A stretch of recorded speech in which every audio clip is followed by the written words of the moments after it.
Well, I want you to know, you don't know how good you got it until you lose it. And some people never know how to get it back. And you got to put the dream in if you want to make this business work. You got to be enthusiastic, because enthusiasm makes a difference. I used to sit there and say, man, I'm not going to act enthusiastic. And I said at meetings like this, had my arms crossed, my legs crossed, my eyes crossed, looked like I was weaned on a pickle, more than unlucky, and had a relapse. Anybody ever had anybody in a meeting like that? I read an article in Nation's Business by Jack Shoemaker, and Jack Shoemaker said he was Walmart's #1 man for about 10 or 20 years. And he got $5,000 for this talk. And he said, if you want to be successful in America today, #1, go in business for yourself. #2, appoint yourself leader. #3, act enthusiastic about your business all the time, like you know everything and you're fired up. And he said, #4, attend trade shows and seminars and rallies, and don't sit out in the hall. There's $5,000 worth of advice from Jack Shoemaker. Now, you got your money's worth this weekend already, right? Because this guy knows what he's talking about. Well, you come in this business, you appointed yourself leader, you are your own boss, you are at trade shows, seminars, and rallies, but are you acting enthusiastic?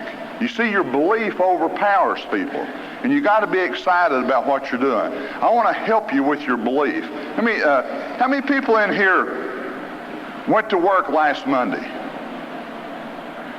How many people in here have alarm clock? Who has one of those his and her snooze alarms? Great, so that's so the wife can set her alarm clock 15 minutes early so she can get up, go downstairs, squeeze the orange juice, fry the eggs, fix the homemade biscuits, and wait for you to come, right? Is that right? My wife, man, she goes down and eats, and I get there and she shoved me the box and said, pour your own cereal, all right? But the kicker is, what I'm trying to say, Monday morning, did you wake up before the alarm clock went off, beat on your chest and say, work, I'm excited about it? Anybody? Well, look, you think you're going to be more excited about it next week? You see, how would you like to do what I did? I got up one morning and I took my alarm clock and I took it and put it on a little block of wood, and I got me a ball-peen hammer and I got behind it and I waited till it went off, and I committed murder on that alarm clock. I beat it, and I beat it, man. And you know what? Time stopped for me working for somebody else, and here's my clock encased in plastic, and I carry it around with me to remind me what it used to be like to have a chain, to have somebody do it. How'd you like to have your clock in your pocket and a piece of plastic with the day you retired? Would that be rough? Would that be tough? And so the thing is, you got to get excited about it, because nobody is going to help you become free except you. What is your date to be free? And I want you to think about it. If you go around and talk to people, I find the youngest guy in the room when I show the plan, and I ask him, how old is he? Never ask a woman. And so I sit there and find out this guy might be 25, and I'll figure out your retirement day will be 2040. Are you fired up about that? Are you enthusiastic about that? And most of them aren't, and they do not have a way to make that dream come true, to retire early. And this crazy business comes along. Now, I want to talk to you about a business that can make that happen for you, a business that can give you freedom. I went to college, a little college down the road here called Berea College. I spent 5 years there getting a degree, working my way through. From Berea, I went to Auburn University. I spent 4 years at Auburn getting a degree in veterinary medicine.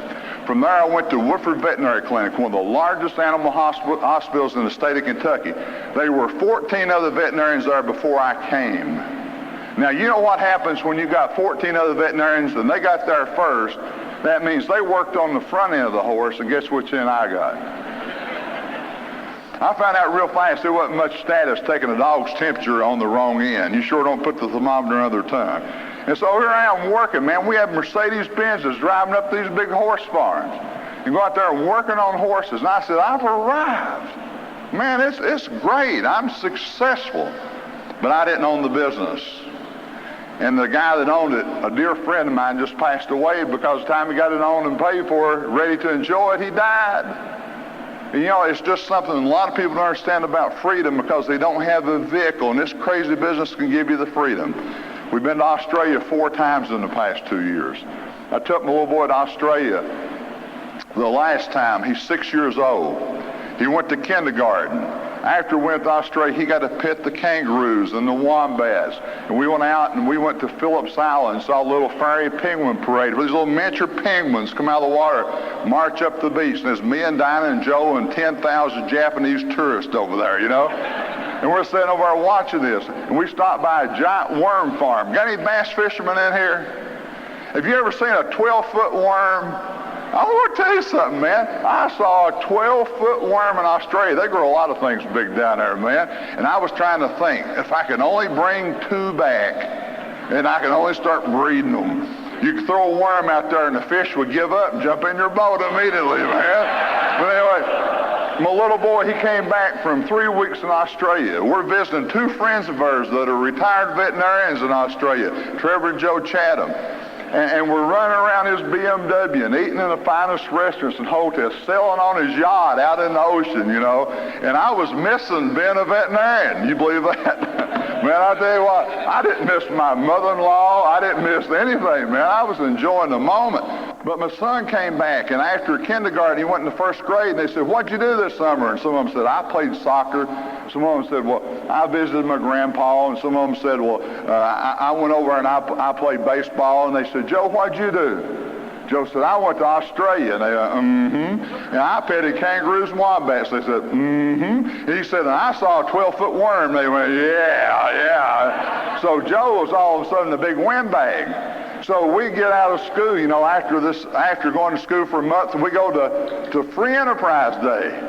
We go down there and they say, Monday morning, show and tell, "Hey, what'd you do?" "Well, I visited my grandpa, I visited my grandma," and it come Joe's time. He just spent a weekend with Ronald Reagan and Johnny Cash, had his picture made, and Joe said, "You wouldn't believe it if I told you." And see, there are people out there going to try to steal your dream, folks. I've done a little research about some things, and I'd like to show you some stuff here real fast. Last year in America, there were 1 million bankruptcies. You see, to be successful, all you have to do is find a need and fill it. The year's not over yet, but this year there'll be 1 million bankruptcies. Over 1 million people in America lost their jobs this year, folks. And see, people out there are looking for something. They're trying to find something. This is an article come out in U.S. News and World Report, January, and said, where you can't get fired. And they tried to find 10 companies in America where you can't get fired, and they couldn't find any.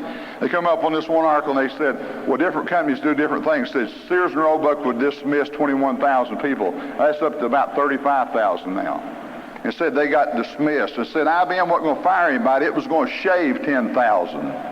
And that's been moved up to 25,000 more.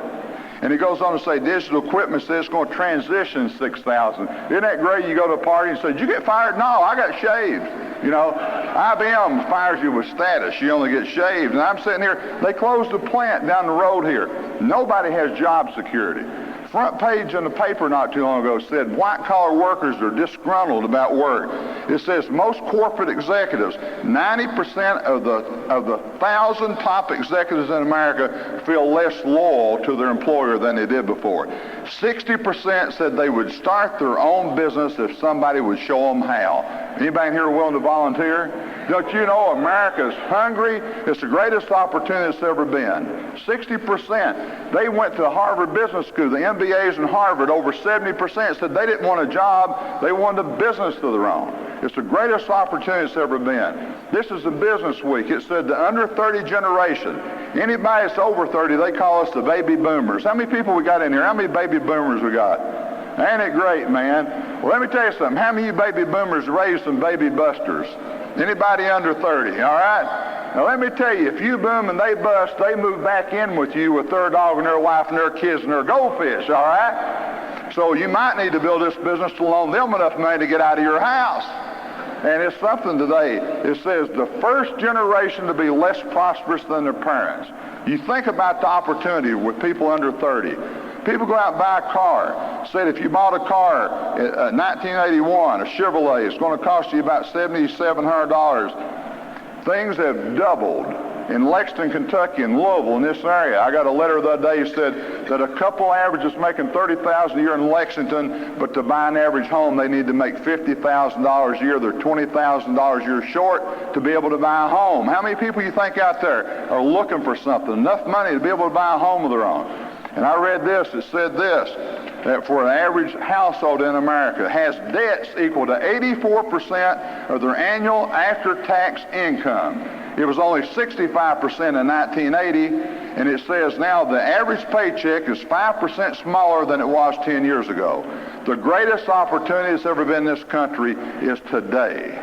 You see, you've got it, they need it, they're looking for it, they look for a job for security, and you've got a business to give them. And I don't care if they're a brain surgeon or a school teacher, they need it today. Accountant of mine, ain't it great? We're creating a need. To be successful, you find a need and fill it. A friend of mine did this. He's an accountant. He took this out of Fortune magazine. He said, if you're 30 years old making $30,000 a year, to have the same lifestyle by age 65, you'll need to be making $165,000 a year.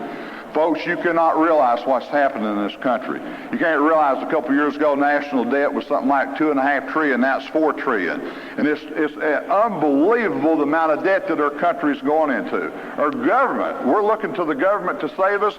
They just did a survey on the government and found out that the average congressman bounced 19 checks each person last year. They can't even balance their own checkbook. You think they're going to be able to balance the economy in America? We're going to have to go out there and make more money. You're going to have to make more money to be successful in the future. You're going to climb in the upper class, or you're going to fall out of the middle class. You're not going to stay where you're at. You're going to have to move on. It said that you would need assets to retire at age 65 of $2,068,000 to be able to retire, and you need to start saving today $896 a month to be able to do that if you're 30 years old.